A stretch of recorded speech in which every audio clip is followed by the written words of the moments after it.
देखिए quadratic equation का standard form क्या होता है, ax² plus bx plus c is equal to 0। ये इसका स्टैंडर्ड फॉर्म होता है, जिसका रूट क्या होता है, अल्फा और बीटा। यानी कि रूट कहने का मतलब अगर आपको क्वाड्रेटिक इक्वेशन को सॉल्व करने के लिए बोलता है या फिर रूट निकालने के लिए बोलता है, तो क्या इसका मतलब हुआ, इसका मतलब x का वैल्यू आप निकाल लीजिएगा। तो x का दो वैल्यू क्वाड्रेटिक इक्वेशन पढ़ रहे हैं, जिसका मतलब ये होता है क्वाड मतलब दो।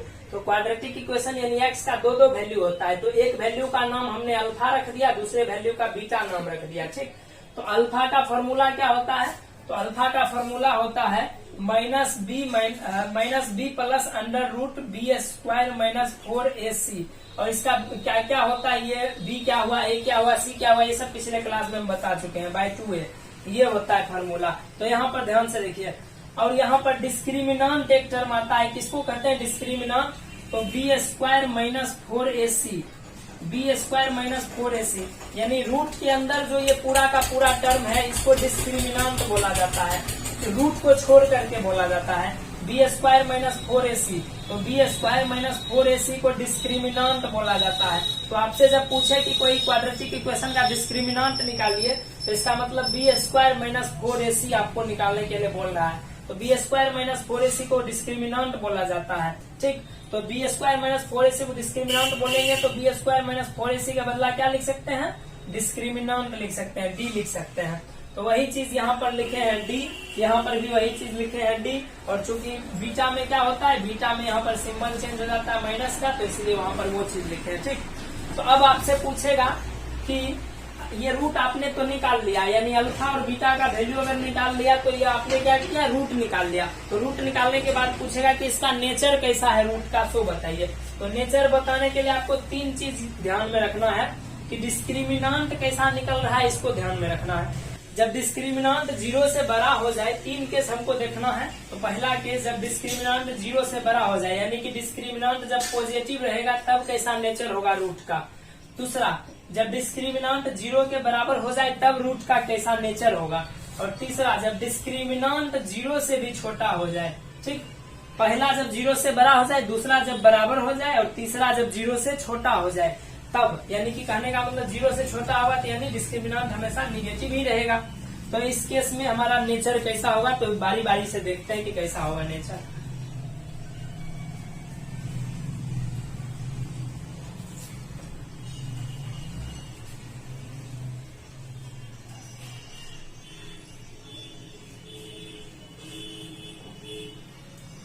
देखिए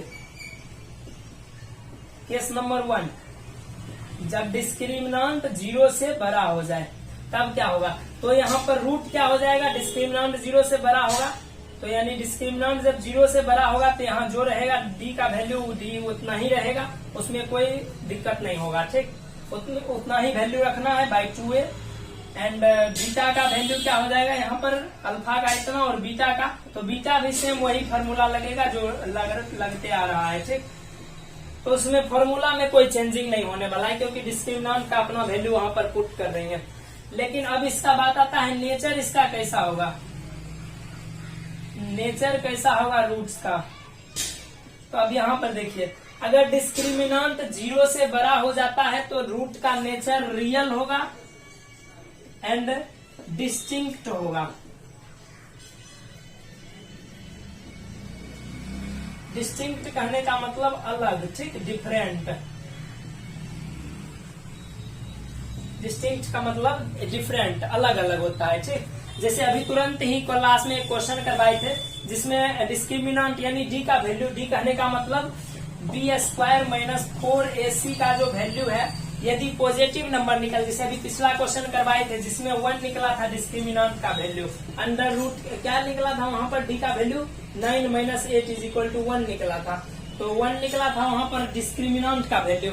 तो जब 1 निकला था तो यानी क्या है यहाँ पर, इस केस में नेचर कैसा, रियल एंड डिस्टिंक्ट। तो उसका जब हम लोग रूट निकाले थे तो रूट कितना निकला था, एक रूट निकला था 2, दूसरा रूट निकला था 1।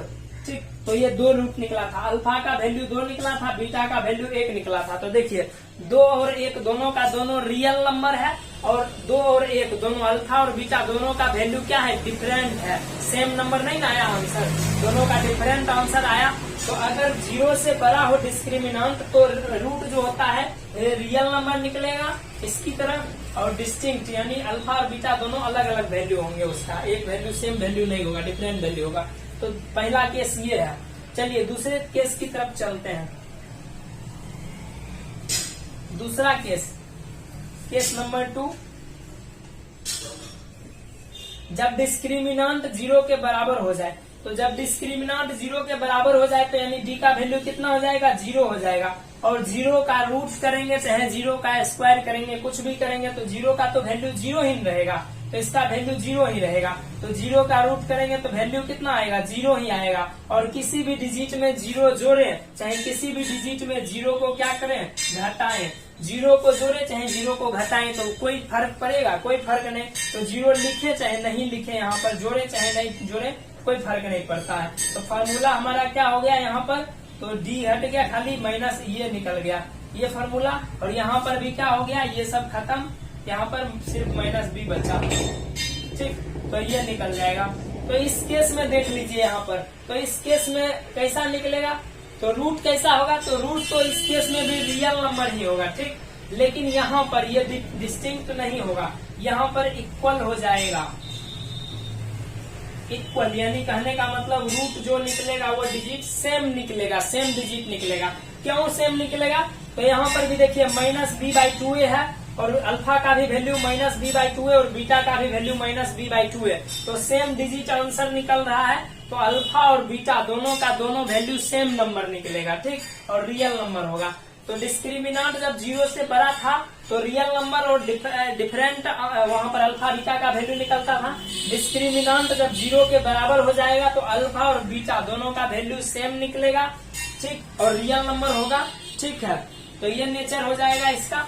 तीसरा केस है जब डिस्क्रिमिनांट हमारा 0 से छोटा आ जाए यानी निगेटिव में आ जाए, तब जाकर के सीधे इसका रूट निकाल, वहां पर जो भी निकालना होगा वो फॉर्मूला यही लगेगा रूट के लिए, ये वाला जो फॉर्मूला यही वाला लगेगा हमारा, ठीक, सेम फॉर्मूला जो पहला नंबर में लगाए थे। लेकिन नेचर कैसा होगा, तो उसका नेचर कैसा होगा, इमेजनरी होगा।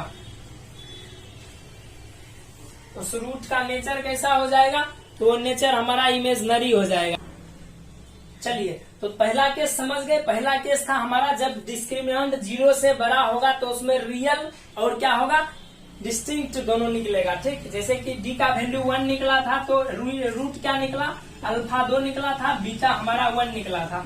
यानी कहने का मतलब दोनों का वैल्यू क्या यहाँ पर है, दोनों रियल नंबर भी है और दोनों के दोनों अलग नंबर है, ये 2 है ये 1 है, दोनों अलग अलग डिफरेंट वैल्यू निकला।